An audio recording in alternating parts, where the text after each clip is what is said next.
Usually, before I go shaking my tits for the press, I like to go see how the professionals do it.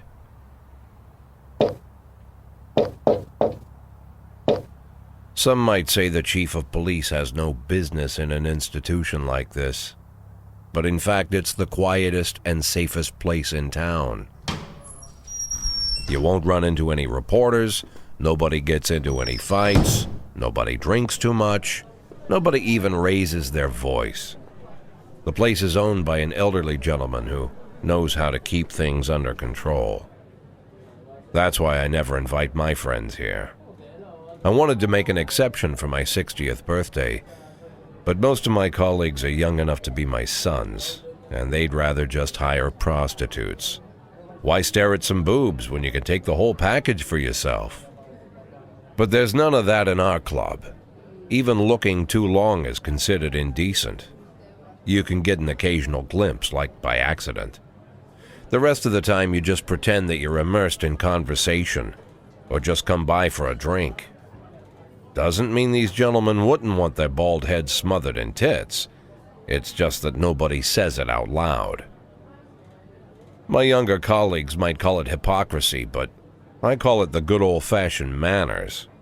Good manners and leave the rest unsaid. She agrees to unbutton her blouse, and we agree not to pay too much attention. The girls are on a quiet prowl, too. They're looking for a way out of their cramped rooms. Maybe make friends with some wealthy patron with a pacemaker and dentures. Everybody wants something. But we have to control ourselves, or we'll all turn into libertines and prostitutes. Hell, if there weren't any rules, I'd be belching and farting, jumping up on the table, arms held high, yelling, "Shake it, baby!"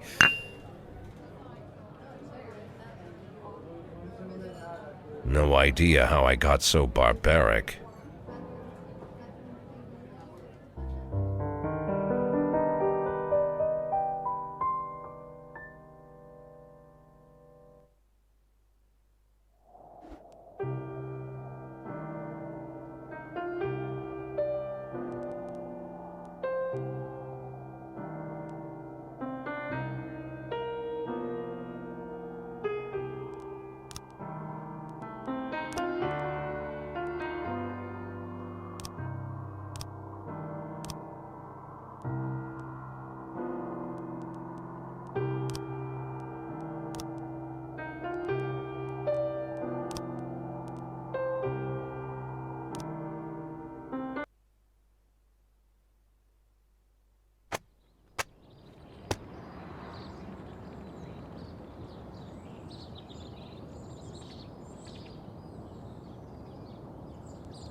When I was a kid, my father sometimes told me at bedtime that if I closed my eyes and didn't open them for a long time, all the demons would blow away. Yesterday I turned 60, but I still take his advice. Not because I'm sentimental or want to keep the memory of my father alive. I just can't think of a better solution. To get away from all the demons that haunt Freeburg, I'd need to wear a blindfold 24/7. Plus, it's a good idea to act blind when talking to reporters. At least that's what my colleagues say. They're afraid of press conferences. But for me, it's more like a confessional. No matter what lies you tell, you're privately thinking the honest answers. It helps me remember who I am. The fact that I'll be reading all about it in the papers tomorrow is a small price to pay. Call it penance for the preacher.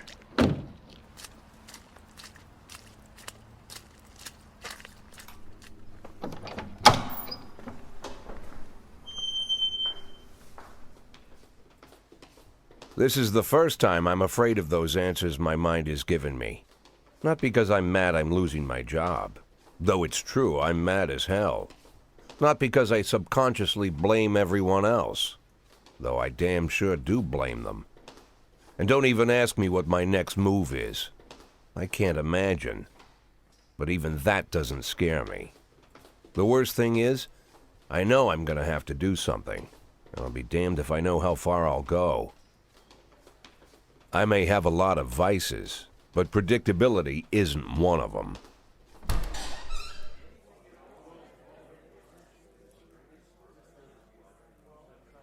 I learned a long time ago how to drive away the swarming demons. But what do you do when they're trying to rip your soul from your skin? Shutting my eyes tight as I can. The best solution remains the same: play blind. I just hope the reporters think I was blinded by the camera flash.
How's the back today, Mr. Boyd? Same as usual. How did the press conference go? You can read about it in the newspapers tomorrow. Don't let anyone in.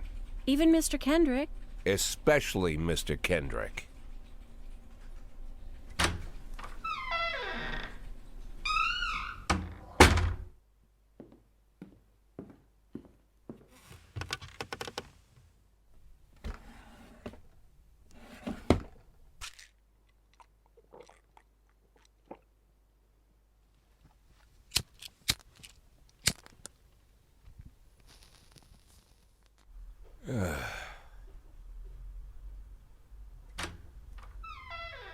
As soon as I heard the door creak, I knew what face I'd see.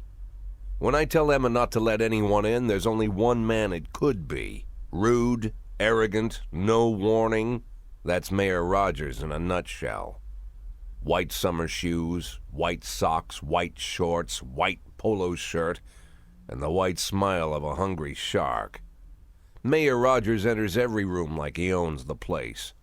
Even the floorboards under his feet sound like they're creaking an apology. He never shied away from the odd corruption scheme. It's like the devil walks behind him.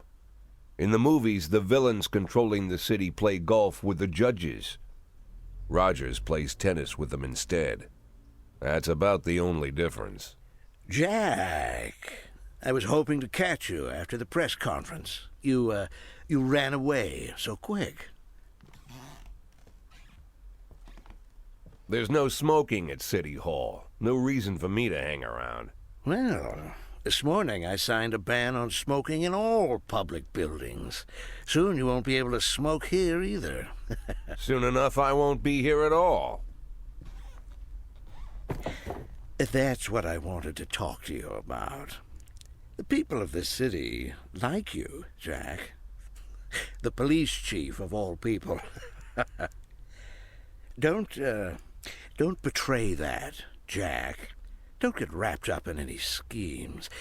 Sit nice and quiet for the next 180 days, and you'll be remembered as a hero. That's the only thing that you still have left. Be the hero. Then how am I supposed to scrape together a retirement fund? You had a million chances to secure a luxury pension. One that even I would have envied, although I've never set aside any money for myself. I'm not planning to retire anytime soon.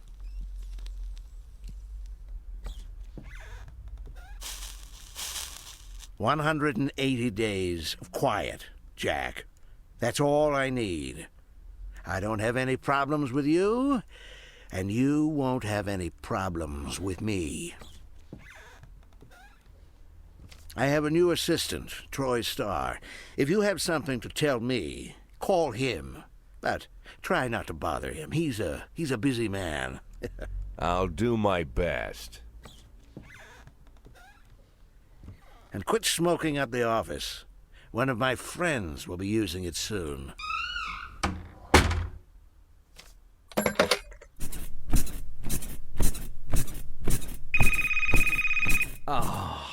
I'm sorry, babe.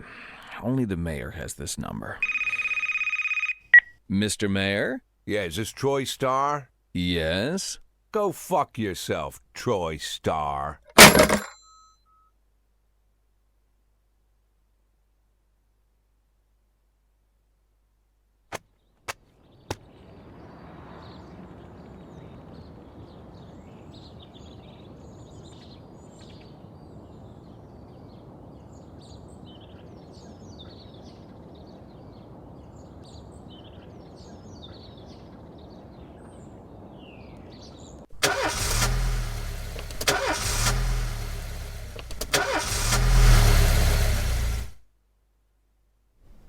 Cops don't use the police station cafeteria anymore. There's some kind of stigma against sitting shoulder to shoulder with your partners. Everybody just takes snacks from the machines or grabs a meal and hammers it down in the corner like a vulture on a corpse. The main thing? Don't look into anyone's eyes. Could be construed as an invitation to sit together. The only people eating here are ghosts.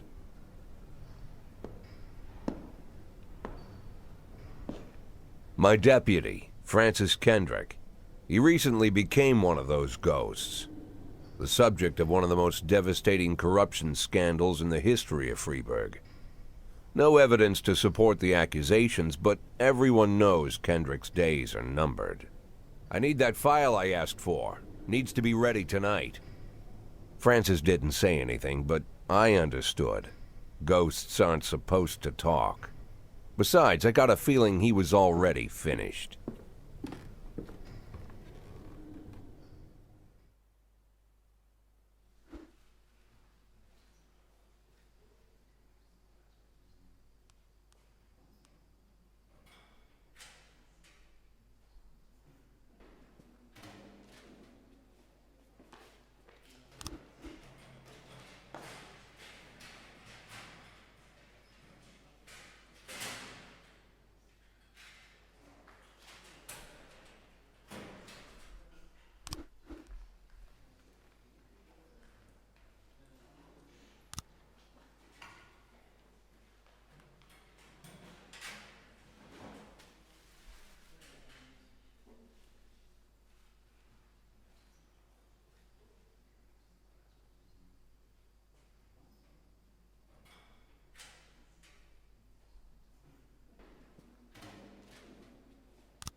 910B in progress.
A in progress.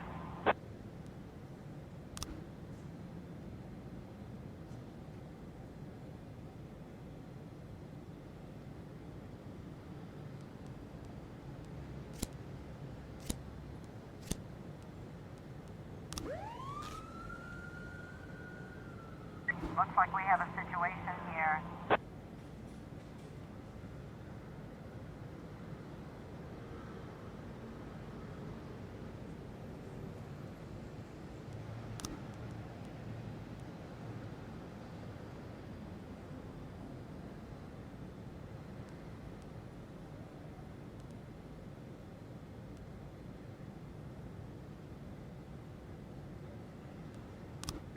Nine tons complete.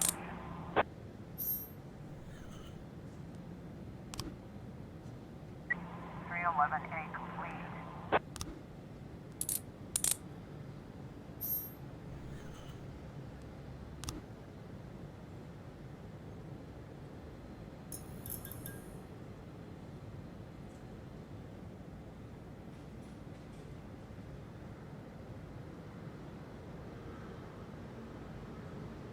412A.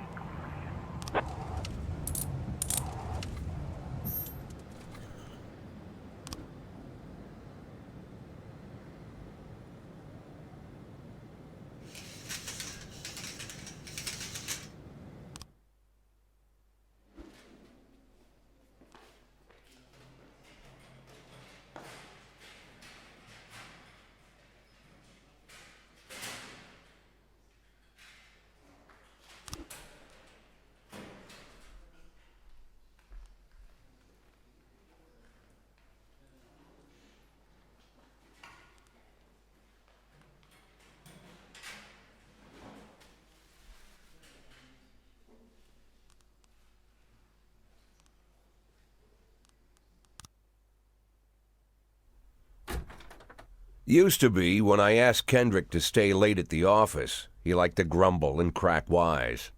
Nowadays, he doesn't have the strength for it. Slumped shoulders, blank stare, wrinkled skin. The past few weeks, I don't hardly recognize my old friend.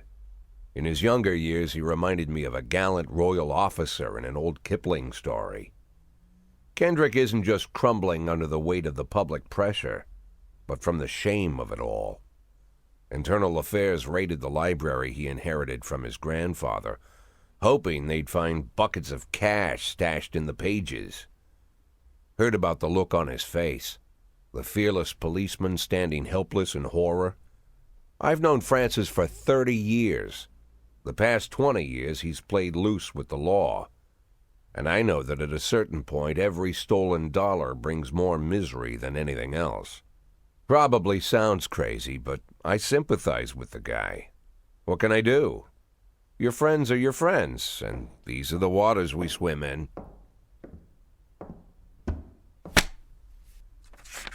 Called all of the people on that list today. Now they know you're in business, so you could get a call from any of them. You don't need to worry about any of them. I've cleared them all. And what kind of business are we talking here? It's nothing too serious, just like you asked. Should be just a few small favors. Payments will vary depending on the situation and who you're dealing with. How much are you looking to earn? $500,000. $500,000? Why not a whole million? Because everybody wants to take $1 million. Figured I'd try something different. $500,000 in 180 days? Well, you could earn it all above board if you netted all the big fish and hit all your bonuses. Never knew you for a fisherman. Well, you never got into my business, and I'm not trying to get into yours. But be careful about bringing in any other cops. Sooner or later, they'll put the finger on you. And one more thing, Jack. I remember what you said, but I should probably add one more name to that list. Christopher Sand. Sand. Christopher G. Sand. Everyone knows the name, but few could tell you who he is. The old man stays away from the spotlight. Always wears old-fashioned jeans and knitted sweaters. Gives to charity. Rarely attends social events. An avid hunter, I hear. Even dabbles in poetry. You'd never guess he's the head of the oldest and most powerful gang in the city. Goes back as far as his great-grandfather. And Sand is strict about following the old rules. He rarely involves himself in commonplace murders and robberies. Hardly needs to intimidate anyone to get his point across. The people who work for him each have their sphere. They provide protection where needed, even work with the authorities when they want to make a deal. Meanwhile, Sand pulls the strings without getting his hands dirty. People sometimes mistake his quiet approach. A couple years ago, an arms dealer decided to expand its business without asking permission, and his whole family paid the price. In 4 weeks, Sand killed 31 people. Old men, women, even a few teenagers.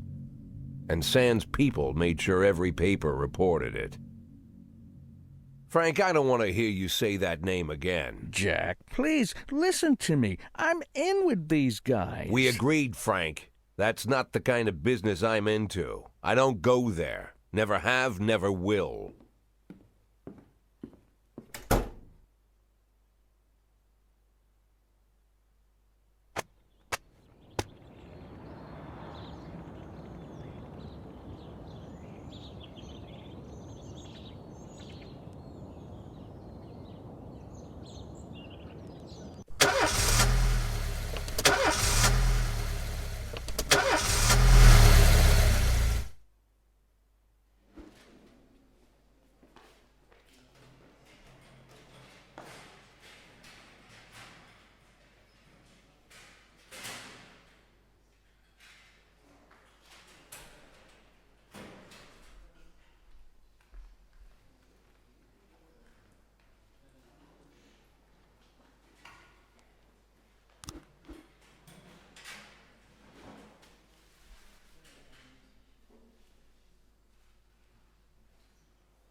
11 in progress.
You may prefer a blonde or brunette. 11 in I'll progress. take tangerine.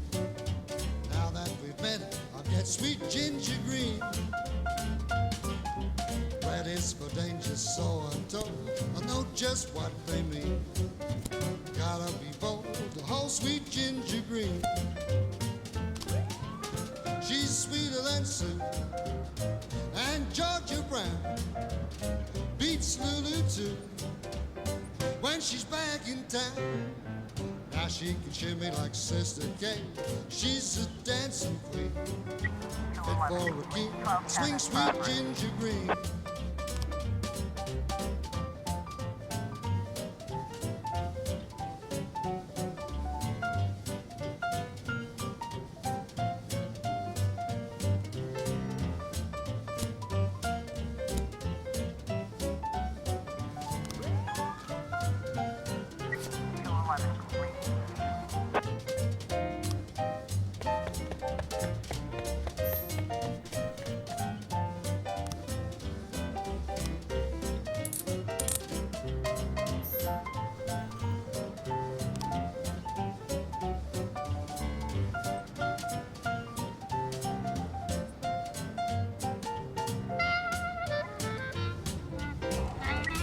Ten complete.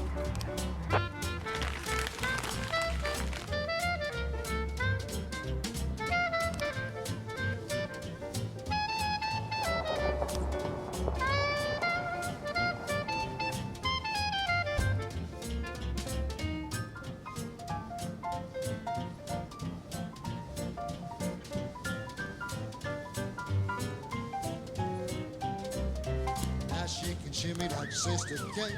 She's just a dancing queen, fit for a king. Swing sweet ginger, swing sweet ginger green.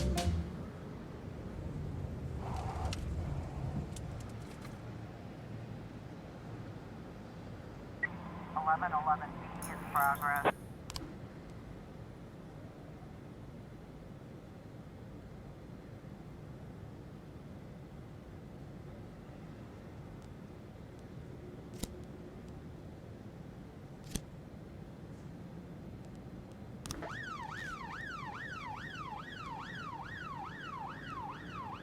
Floor 11 in progress.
1111 completion.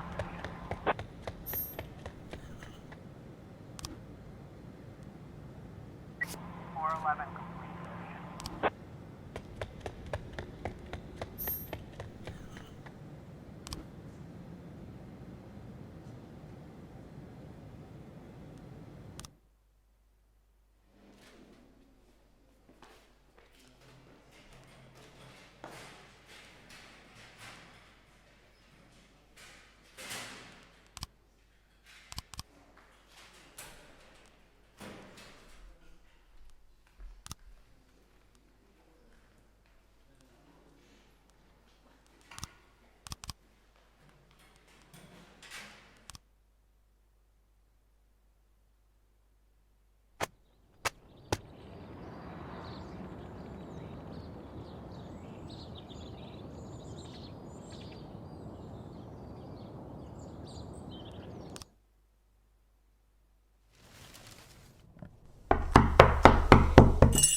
Whenever I'm alone at home and there's a knock at the door, I always hope it'll be my wife, Laura.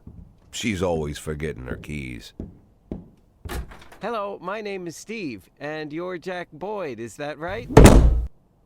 To get to my front door, the Bible boys walked about a mile from the local bus stop, jumping over mud puddles and skirting a couple of landfills. Laura doesn't go in for religion either. But according to her, these brave lunatics with their fake smiles deserve at least a minute of attention. She patiently listens to them, asks them questions, regales them with pastries, and never once dropping a hint of condescension. When I watch her do it, I've got to admit it gets me. I'd have hugged those boys, sat with them on the porch and lit up a cigar. But a month after Laura left, all I could do was quietly ask them not to bother me. Today I'm a little rougher still. Shut the door on his nose this time. Another couple weeks at this rate and I'll be greeting anyone who comes close with my service pistol pointed towards the sky, ready to fire my warning shots. In my life, even the basic stuff never goes like it's supposed to. Normally, when a wife is going to leave home, she'll make a scene or at least sit everyone down for a serious conversation. But Laura just disappeared. The children in the stories always stand on the side of the mother, but all three of our sons supported me. The in-laws always blame the husband for making their daughter unhappy. But now Sally, Laura's mother, well, we sort of have a pact. The fellow Laura ran off with is young enough to be her son. I hear he's 30 years old. Of all the possible information a man can know about his wife's lover, I get hit with that.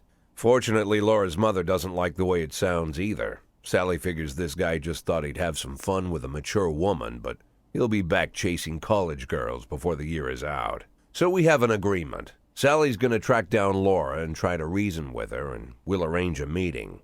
Meanwhile, I'm supposed to not do anything stupid, which of course means anything at all. It's a crazy situation. I'm the police chief, and the person I'm trusting to find my wife is an old woman armed with a phone book. But I can't afford to lose Sally as an ally. So for the moment, I had to swallow my pride.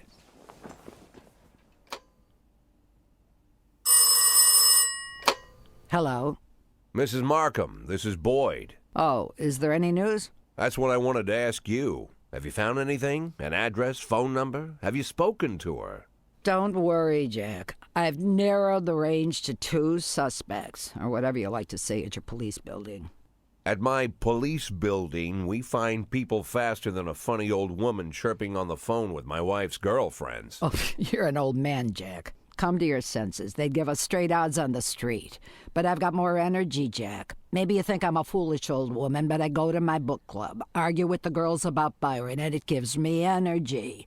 I talk to my dogs, and it gives me energy. And you have nothing, Jack. You don't even have a hobby. You got no passion. It's why Laura left you. Let's not go back into that, Sally. Find my wife, and we can discuss my hobbies later. I'm waiting for your call, and my patience is running thin. Laura, if you've stopped loving me, I'll let you go. I can't expect the impossible from you. Just don't let me die out here, okay?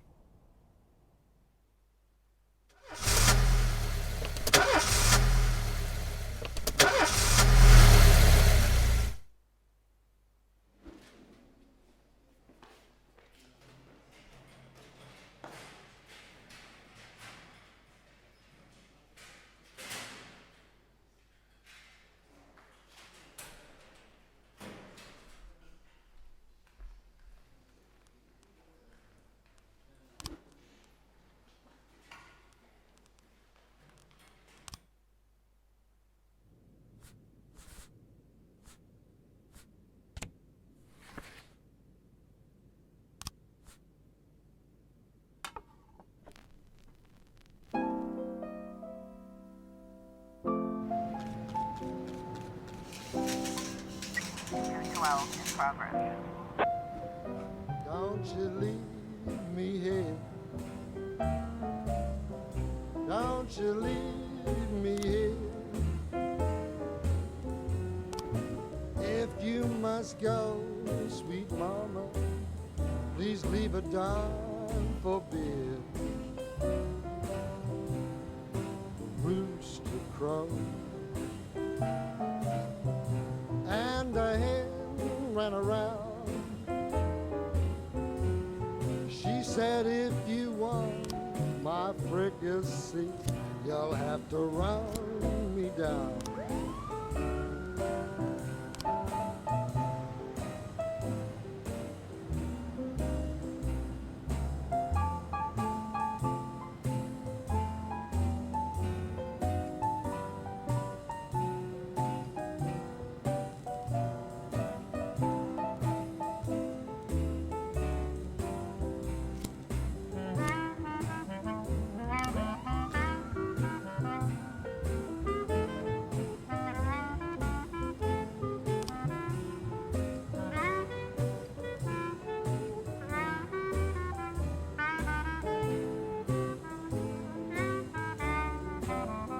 I'm Alabama bound, Alabama bound.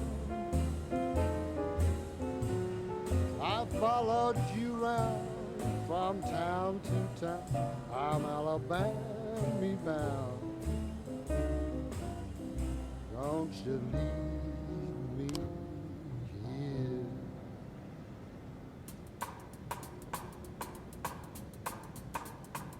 113 in progress.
In progress. Looks like we have a situation here.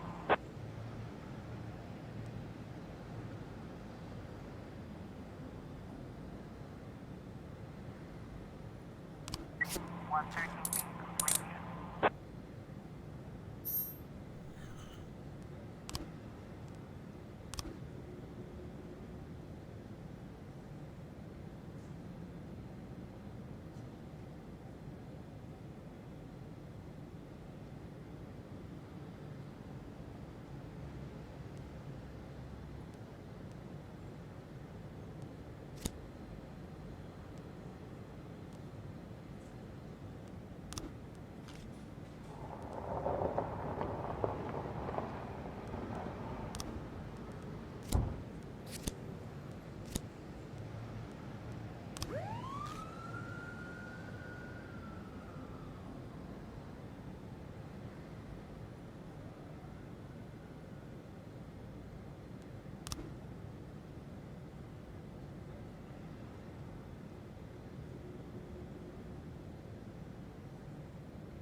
1210 completed.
A in progress.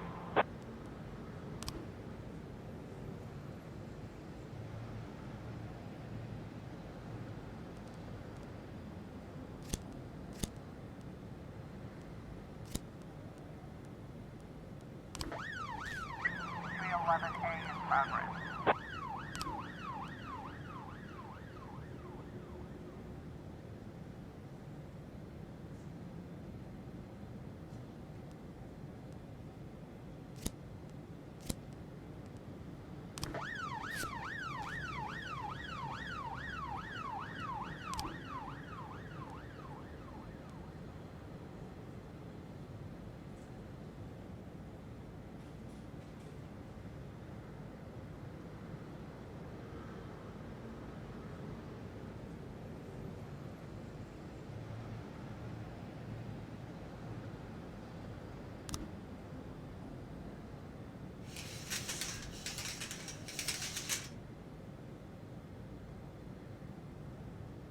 Officer on scene, looks like we have a situation here.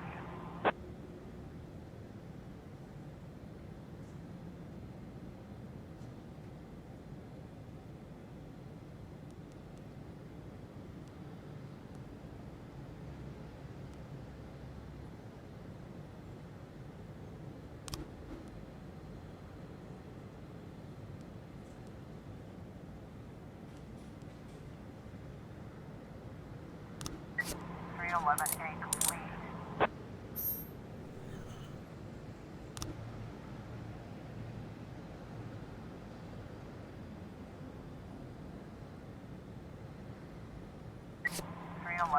complete.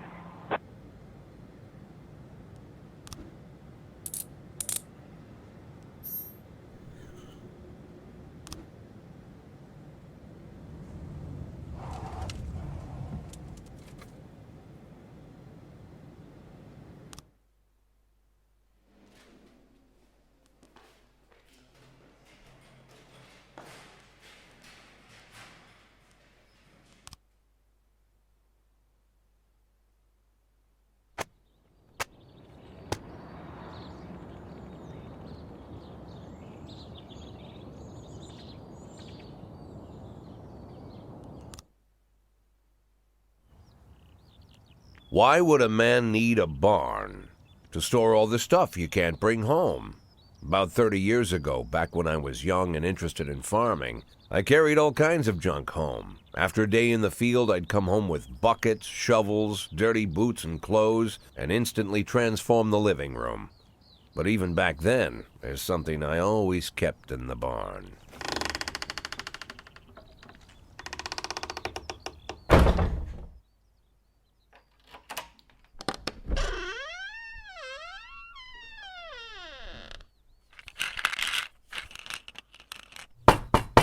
I stopped keeping my pills inside the house because every time I was about to take a triple, someone would knock on my bedroom door.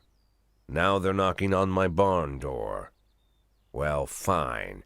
It's not every day that someone comes to visit your barn.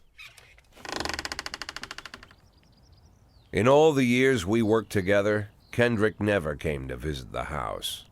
We drank at bars, went fishing, went to the mountains, even chased off some poachers one time. But he never came for dinner with the family. We never watched football over here. And now he's brought his friends to visit my barn. I always try to look unsurprised, like it's an everyday thing to get visitors at the old barn, especially guests with their own personal bodyguards. But Kendrick is sharp enough to see he's caught me with my pants on backwards. Sorry for the surprise, Jack. We saw you from the car. Figured we'd find you in here. I'm going in for a minute, fellas. These guys will wait outside.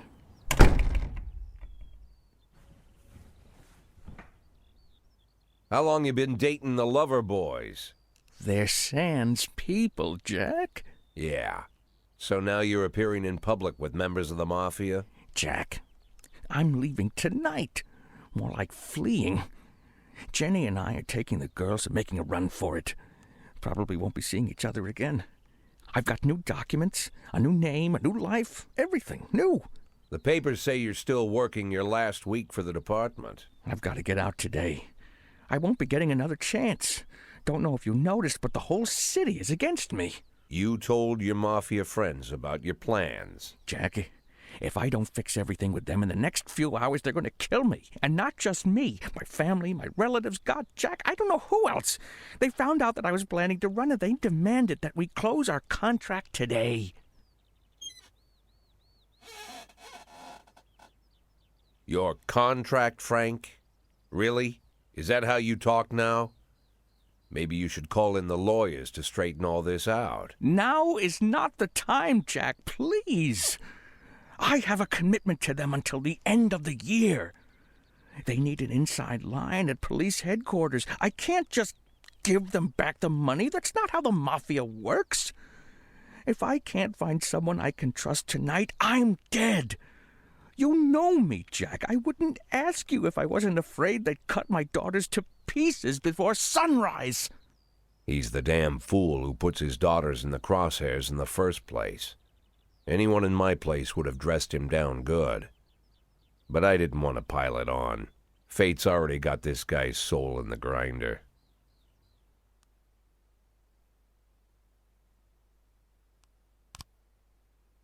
Give him my phone number and tell him it's done. Don't call me. Don't come to work today. I don't want to see or hear from you again. Time for you to go. Jack, Get the fuck out of my nice cozy barn, Frank.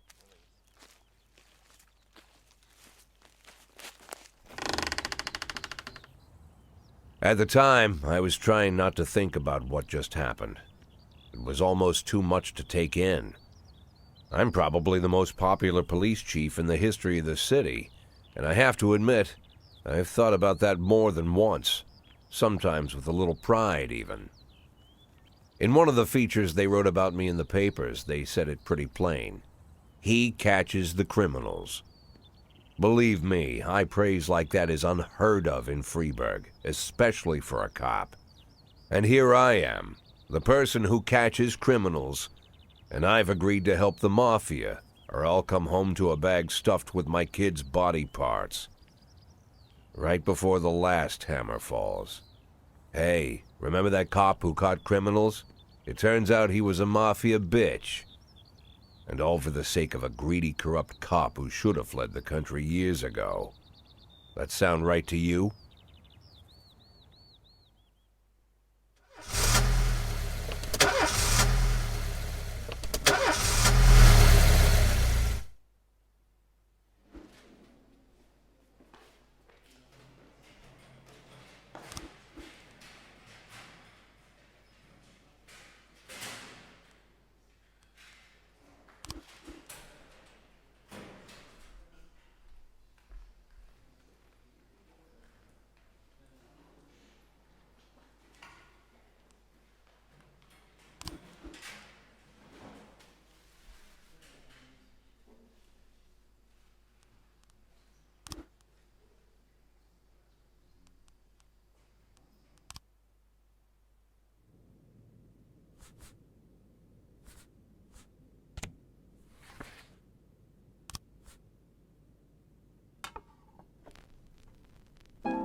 just leave a dime for beer.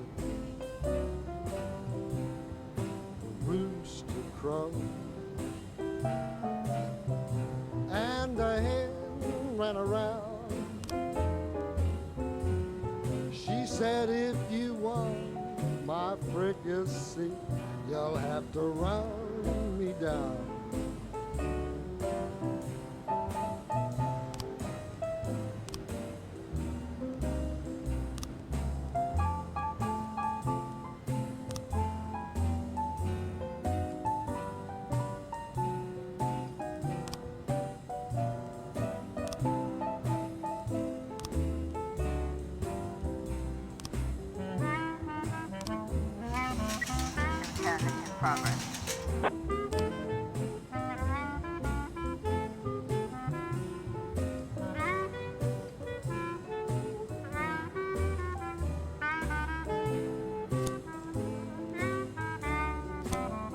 I'm Alabama bound.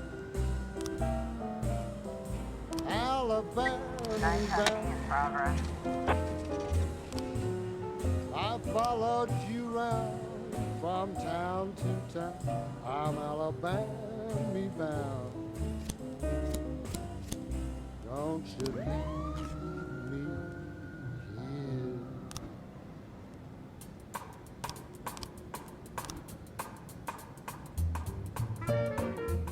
311A in progress. 210.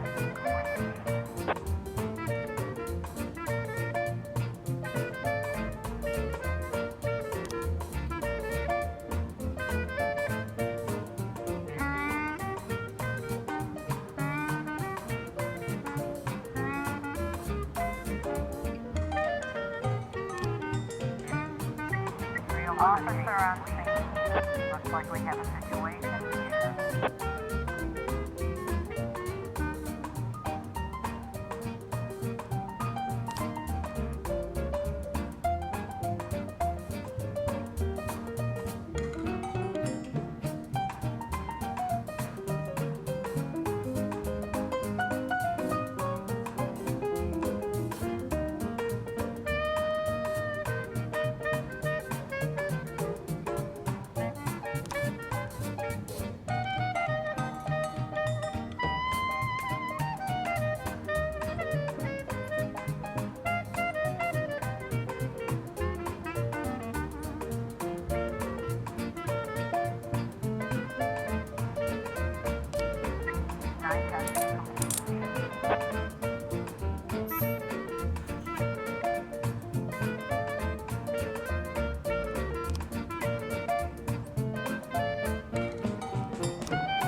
In progress.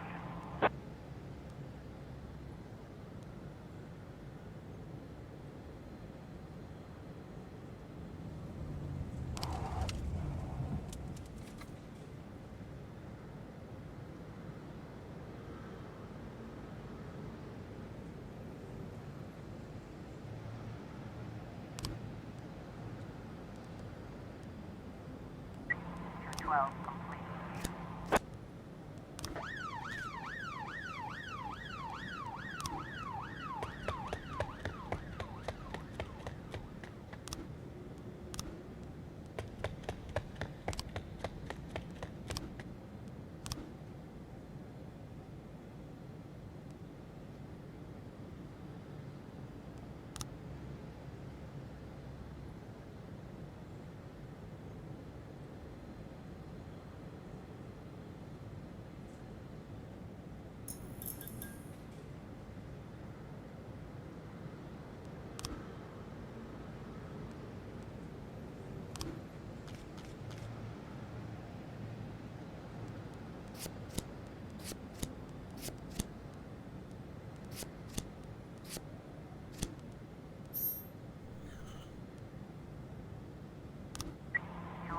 progress.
Complete.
Mr. Boyd, there was a man here earlier.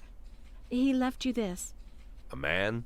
What man? Who let him on this floor? I don't know. I've never seen him before. I asked him his name, but he just ignored me. He was talking on a big telephone, you know, one of those portables. He gave me this envelope and left. Damn. Okay, let's see about this.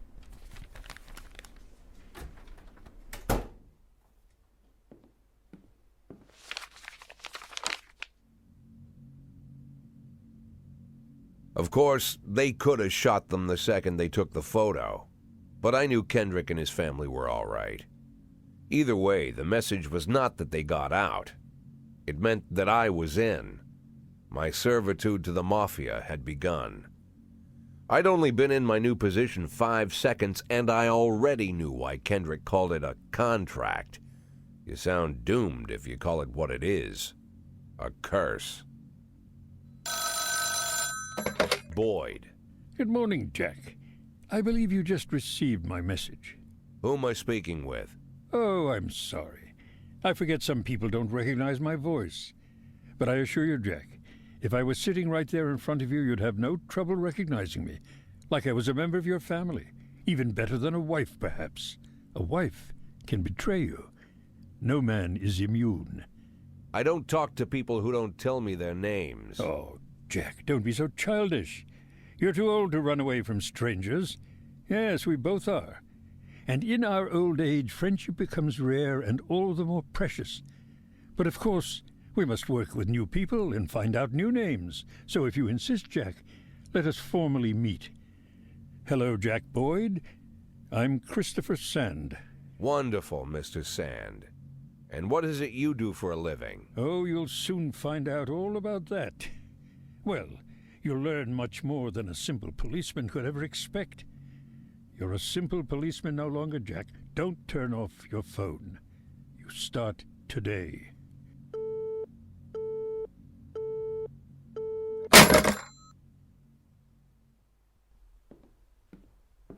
Eight in 10. It's been my go-to principle since my first day on the job.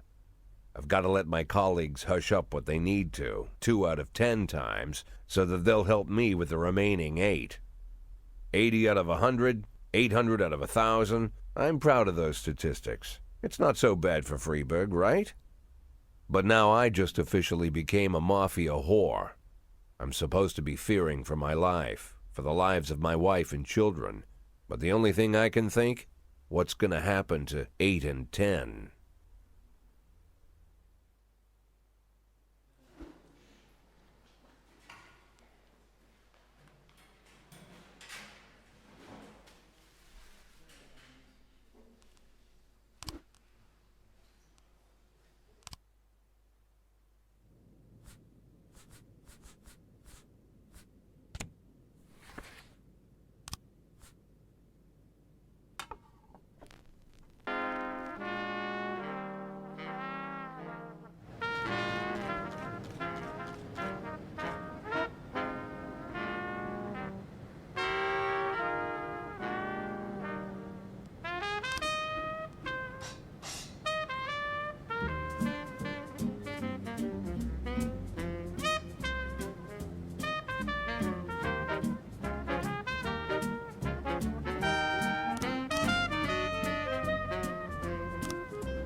911 in progress.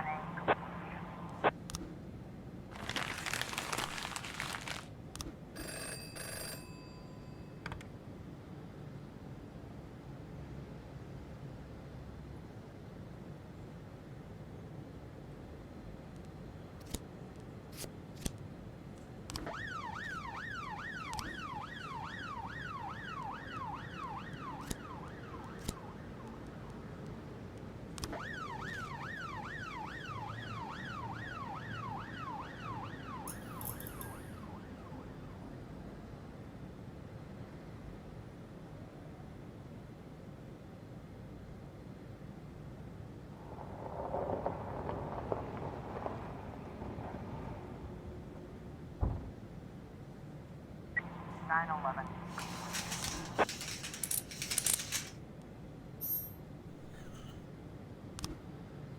412 in progress.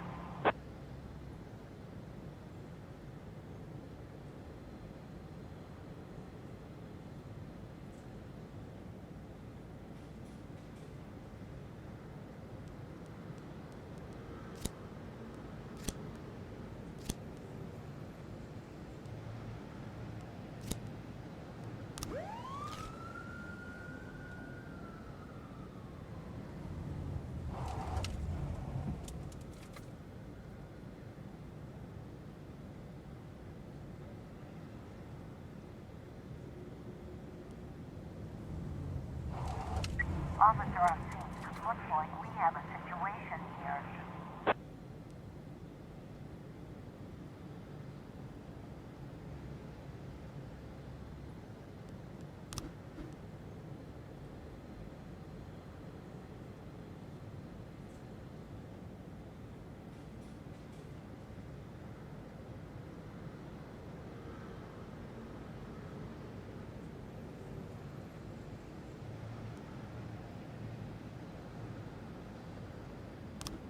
Four 12.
The people of Freeburg have built up a tolerance for the petty horrors of modern life.